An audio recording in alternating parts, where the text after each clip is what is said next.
What's up, everybody? Today we're going to be talking about how we can calibrate our intuition and my favorite little trick that I've learned over the years to help me calibrate my own intuition. So first off, I'll start with a story. Everyone who knows me knows that I love digging into data, probably a little bit too much. If there's a balance on how much time you should spend investing looking into data, I'm probably a little bit too much on the digging into data side, but it served me well so far. And what my process used to look like when I was going through data and doing data analysis is I would ask myself a question. Maybe it's how many kilowatt hours does this building use over the course of a year? What's the energy profile look like? What does their usage look like during the day? Or maybe it's how many users are on this platform? Or maybe it's how much money did I spend on Amazon last year? Whatever it is, there's a ton of business and personal examples of questions that we can ask ourselves and then dive into some data and figure out what the answer is. So I would ask myself the question, and then it would just become a full-born sprint trying to get to the answer. So whether I'm diving into Excel, whether I'm diving into Tableau, I would just full tilt go after the answer. And once I got it, awesome. Now I know the answer, I can see it and then move forward, which is great, right? That process is a whole lot better than not having the real answer at all. It's better to go through that process and try to find the answer and the ground truth than to just run with your intuition and make an assumption.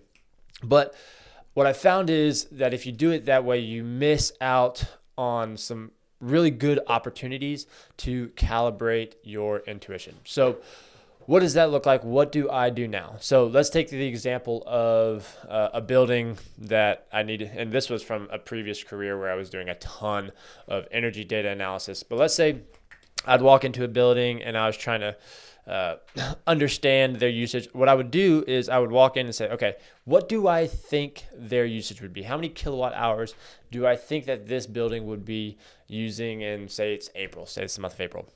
And maybe my guess is 400,000 kilowatts. So what I would do is I would make myself write down that guess, right? Not just keep it in your head, not think about it and have that number floating in your head. Literally take the time to write it down so that you can't run away from it and it's staring you in the face. So that's step number one, is write down your guess. Step number two then becomes writing down your error margin for how close you think your guess is. So if maybe I think this building uses 400,000 kilowatt hours in a month, and I think I'm probably within 10%. All right, so maybe it's somewhere between 360 and 440,000. And I write these two numbers down before I get to the number. So then once I have them written down, I can full tilt sprint toward the answers. And then what you'll find is once you get the answer calculated, you're going to want to write that down. So maybe the answer was actually 500,000 kilowatt hours in this case, right? So it's 500,000 kilowatt hours, which in case I believe that's 20% off, roughly. About 20% off. So now what I can do is I can use my guess and directly compare that to the actuals, and I can see, okay, I was off by a factor of 20%, and I thought that the max I would be off was a factor of 10%. So clearly my intuition is not as well calibrated as I thought. And what I've learned over time is that the difference between the actual numbers and my guess is much more often than I would like, a far bigger delta between the two than I'm comfortable with, which shows me that over time my intuition just generally is not something I should trust. I need to always go back and check those numbers and see what they really are and not rely on my intuition. And this is super important because our intuition is guiding us in a million different ways. And one other thing I'll mention, this is actually a new thing I picked up recently, which I love because it's along the same lines, is calibrating how long it's going to take me to do a task. So recently I got this timer that you can just spin and it changes the minutes and seconds, and then you just press the button and it starts counting down. And so what I'll do is whenever I'm about to start a task, maybe it's a little bit of data analysis, maybe it's making a PowerPoint, maybe it's writing up a document to send to whoever it is, I'll turn this little bad boy and say, hey, I think it's going to take me 50 minutes to complete this task. And once I dial that in, I'll start the timer, right? And now I'm going to see very clearly staring at me if it's going to take me 50 minutes or not, right? So we're going to see when this timer goes off if I've completed whatever task it is. And similar to the numbers, you would be surprised how often you get this number far off on how long it's going to take you to complete a task. And side note, it's also going to show you how often you get distracted in the middle of things and how you need to work on deleting distractions out of your life so that you can really focus.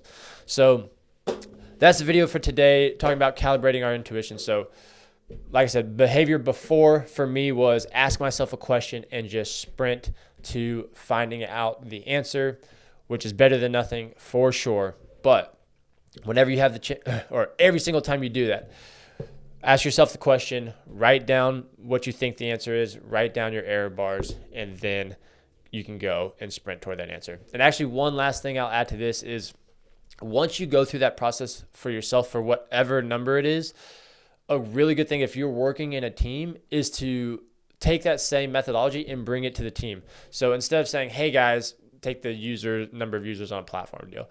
Say, hey guys, how many users do you think we have on the platform? And gather the team's guesses and write those down, whether it's on the whiteboard in real life, maybe it's a virtual whiteboard that you have because you're remote in a meeting. Once you ask the team for their guesses, write down what those guesses are so that the team can see it and they can see their own guesses before showing them what the answer is. And then that way, the same way you took the opportunity to calibrate your own intuition for you personally, now you can take that to the team and help the whole team collectively calibrate their intuitions as well. So that's it for today.